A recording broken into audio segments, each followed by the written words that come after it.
अध्यक्ष महोदय, औचित्याच्या मुद्द्याच्या माध्यमातून अतिशय महत्त्वाच्या विषयाकडे मी सरकारचं लक्ष वेधण्याचा प्रयत्न करत आहे। राशीन तालुका, कर्जत जिल्हा, अहिल्यानगर येथे महावितरण कंपनीचे सोलारचे काम कंत्राटदार कंपनीच्या माध्यमातून सुरू आहे। अध्यक्ष महोदय, ही सरकारची स्कीम आहे। मुख्यमंत्री महोदय इथं उपस्थित आहेत, त्यांच्याच विभागाच्या अंतर्गत एक चांगली स्कीम सुरू आहे।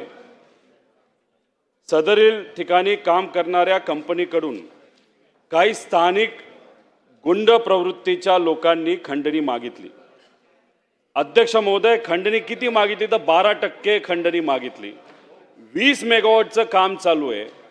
150 कोटी रुपयाचं काम अध्यक्ष महोदय त्या ठिकाणी सुरू आहे, म्हणजे 15 कोटी रुपयाची खंडणी मागितली। बीड प्रकरणामध्ये 5 कोटीचा विषय होता अध्यक्ष महोदय, इथं 15 कोटीचा विषय आहे। परिणामी स्थानिक गुंडांकडून सदरील कंपनीच्या कर्मचाऱ्यांना मारहाण झाली, तसेच सदरील विकास काम बंद पाडण्याचा प्रयत्न अध्यक्ष महोदय तिथं झाला।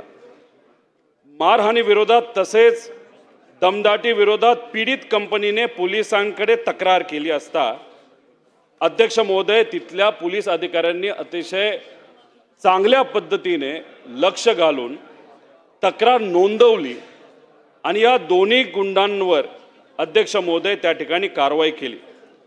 खऱ्या अर्थाने या पोलीस कर्मचाऱ्यांवर, अधिकाऱ्यांवर दबाव होता।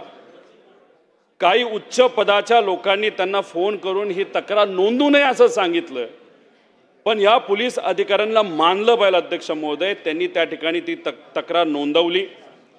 अध्यक्ष महोदय, अशा पद्धतीने तिथं जर घटना घडत असेल, काही लोकांना मारलं जात असेल, सरकारी कामामध्ये व्यत्यय तिथं आणलं जात असेल, तर कुणी या पोलीस अधिकाऱ्याला फोन केला हे कुठेतरी शोधलं गेलं पाहिजे अध्यक्ष महोदय, असं आम्हाला वाटतं।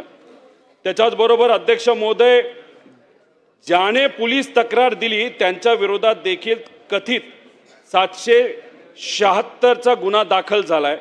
अध्यक्ष महोदय, आमची विनंती की पुरावे बघण्यात यावे, शहानिशे अध्यक्ष महोदय याच्यामध्ये होणे।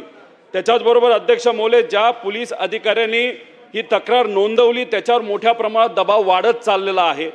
अध्यक्ष महोदय, मुख्यमंत्री साहेब इथे आहे, त्या पोलीस अधिकारी, चांगल्या पोलीस अधिकाऱ्याला प्रोटेक्शन मिळावं आणि कृपा करून बदली होऊ नये चांगल्या अधिकाऱ्याशी, अशी विनंती करतो। बीडमध्ये गुंडांना अशाच प्रकारे संरक्षण दिल्याने एवढी अराजकता अध्यक्ष महोदय तिथं माजली आणि तसाच प्रकार आता जर अहिल्यानगरमध्ये होत असेल, ही दुर्दैवाची गोष्ट आहे। पोलीस प्रशासनाने याच्यामध्ये अध्यक्ष महोदय लक्ष घालण्याची जरूरत आहे। तसंच अध्यक्ष महोदय, जामखेड तालुक्यामध्ये जो बलात्कार झाला त्याच्यामध्ये जो प्रमुख आरोपी आहे तो अजून सुद्धा फरार आहे। मी मुख्यमंत्री साहेबांना विनंती करतो की याच्यामध्ये लक्ष द्यावं आणि या चिमुकलेल्या न्याय मिळण्यासाठी पोलीस प्रशासनाच्या माध्यमातून अधिक ताकद लावून तो जो फरार आरोपी आहे त्याला पकडण्यात यावं, असं मुख्यमंत्री साहेबांना विनंती करतो।